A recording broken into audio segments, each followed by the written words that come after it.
skating days, um, my folks always thought it was just you'd get in too much trouble if you traveled to Des Moines to go to the movies. And that's where all the good movies were, right?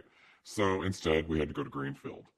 Well, let me tell you, it was several years later that I broke the news to my parents that going to Greenfield gave a whole lot more time to do a whole lot more activities and have a whole lot more fun than if we'd driven to Des Moines.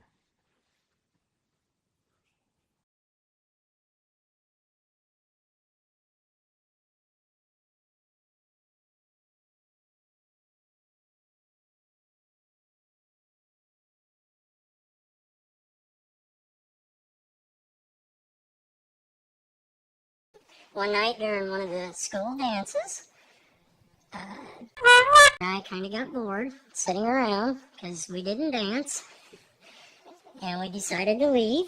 And we were driving around, and I believe it was by the old cemetery north of town. We seen Dan Dolan driving down the road, and I had access to a red light, and we put it on the dash of the car that we were in, and plugged it into the lighter, and pretty soon Dan Dolan pulls over to the side of the road, and we're just giggling like a couple little schoolgirls.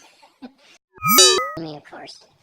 Then the next thing you see is Dan's door opens, and then his passenger door opens, and Dan and Gary Wolf come back to the car we were in, a little upset. And I was kind of worried that I was going to get hurt.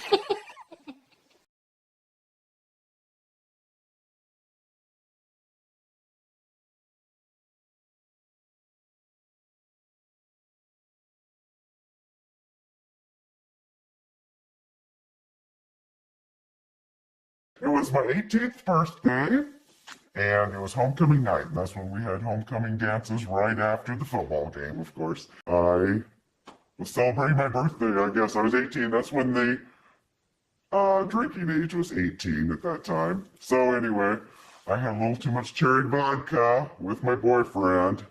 He was a bad influence. We'd run around previously, for a while before that. So by the time I got to the homecoming dance, I was pretty intoxicated. So I was dancing away, and I like to dance, and I was out of control and got escorted out of the gym. Never got in trouble as far as school goes. It wasn't by a teacher that I got escorted out. It was by somebody that knew I shouldn't be there.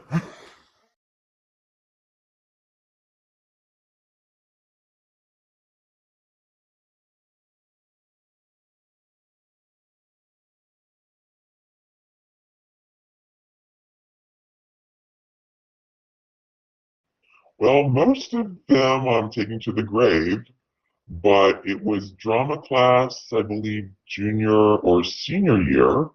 And Mr. Johnson, for some reason, he was always running out of class, and he was away for a few minutes and he'd come back.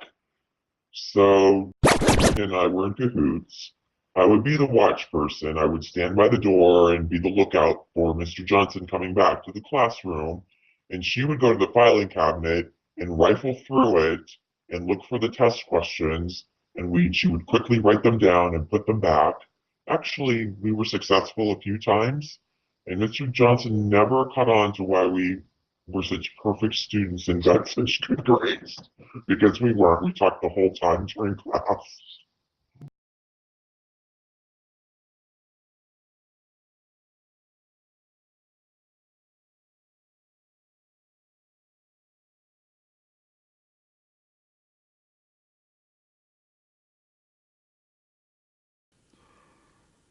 I think it was my freshman, possibly sophomore year. I went to a basketball game. It was an away game, I believe, Panora.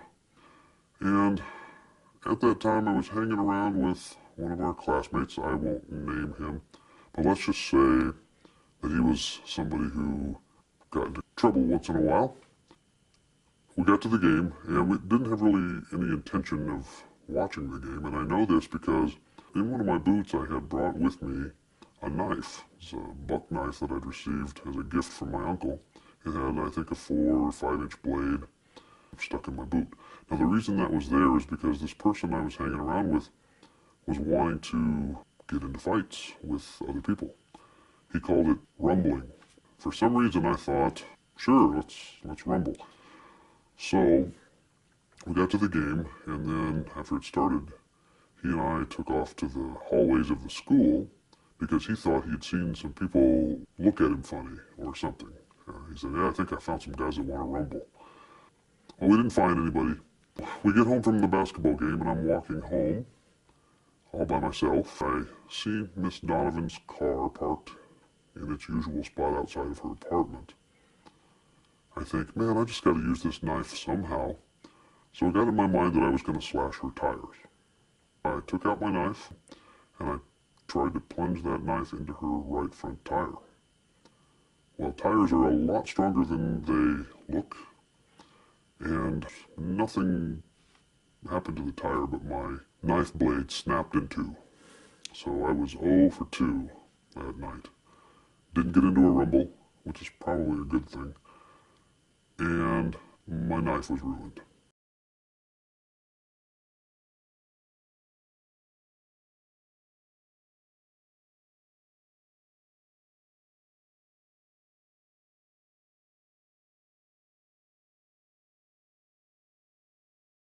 Darby Dalton was my sophomore driver's education teacher, who would probably have not approved of a driving decision that I made during my senior year while driving on Highway 6 between Stuart and Menlo on Saturday night, just before we were ready to graduate from high school.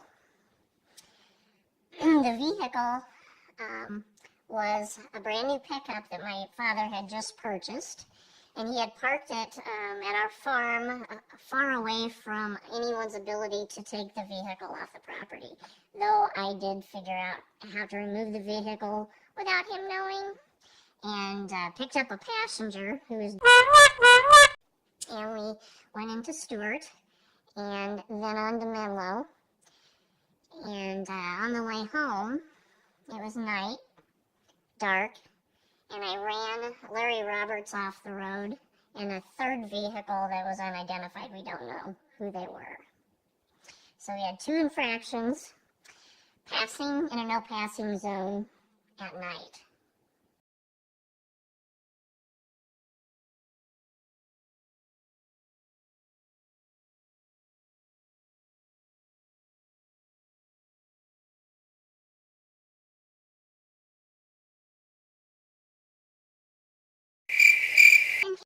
And I would get study hall passes to get out of study hall to go down and practice vocal music. And we would get our passes from Mrs. Wilcoxon, and after a while it sort of became a hassle to go get passes every day to get out of study hall to go practice. So grabbed a book of passes off of her desk and started practicing forging her name. So she got pretty good at it, and pretty soon we had all the passes we needed or wanted, and I guess we got a little bit gutsy because we decided to get out of study hall and have a party on the stage in the gym. And so we were having refreshments and having a fun time, and people would come to the gym and we'd invite them on up to have some refreshments with us, and it was all fun and games until Mr. Crabtree walked through the gym and caught us partying on the stage. And so we were put in detention for a week, and so had to stay after school every night for a week. And the usual suspects that were always in detention were real surprised to see a cheerleader and a few girls walk in for detention. So that was our brush with crime.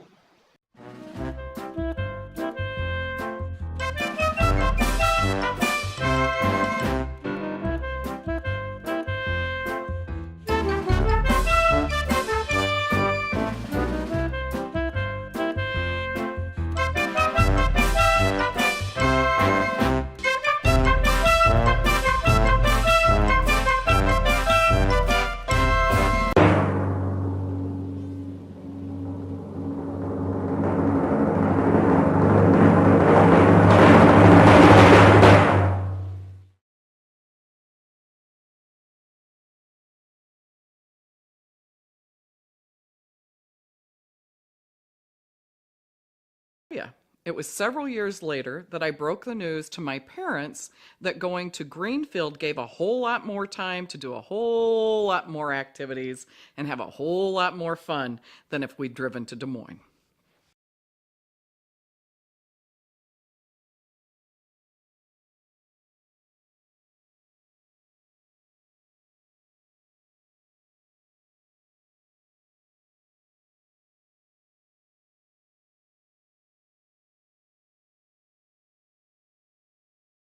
One night during one of the school dances, Tom Cooper and I kind of got bored sitting around because we didn't dance. And the next thing you see is Dan's door opens and then his passenger door opens and Dan and Gary Wolf come back to the car we were in a little upset. And I was kind of worried that I was going to get hurt.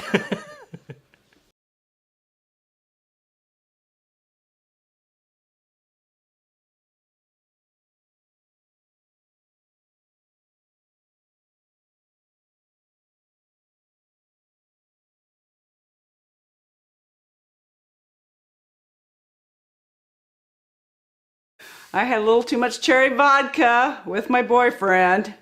He was my bad influence. It wasn't by a teacher that I got escorted out. It was by somebody that knew I shouldn't be there.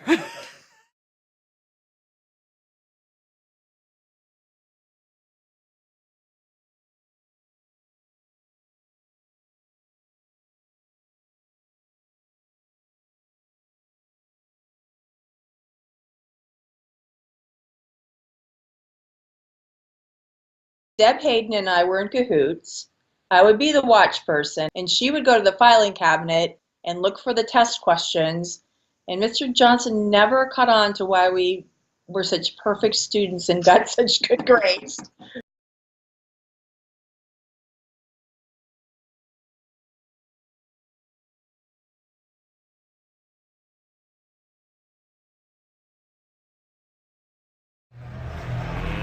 Let's get ready to rumble!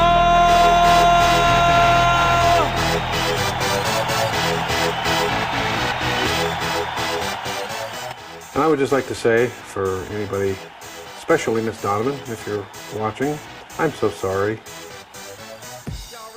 I was just hanging around with the wrong people and we thought that was cool. I feel bad about it to this day.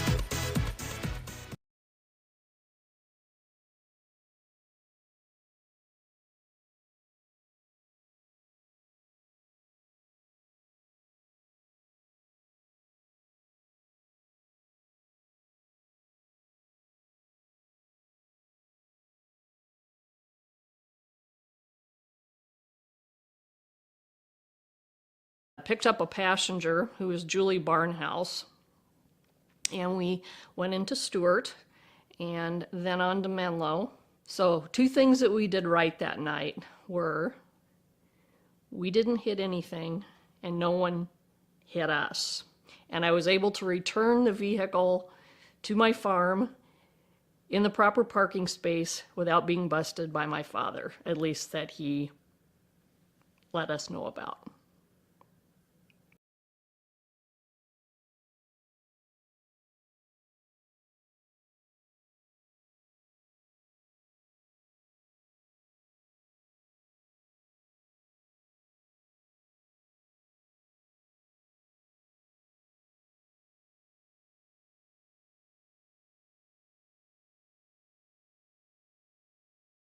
Kathy Dowd and Kelly McBroom and I would get study hall passes to get out of study hall to go down and practice vocal music.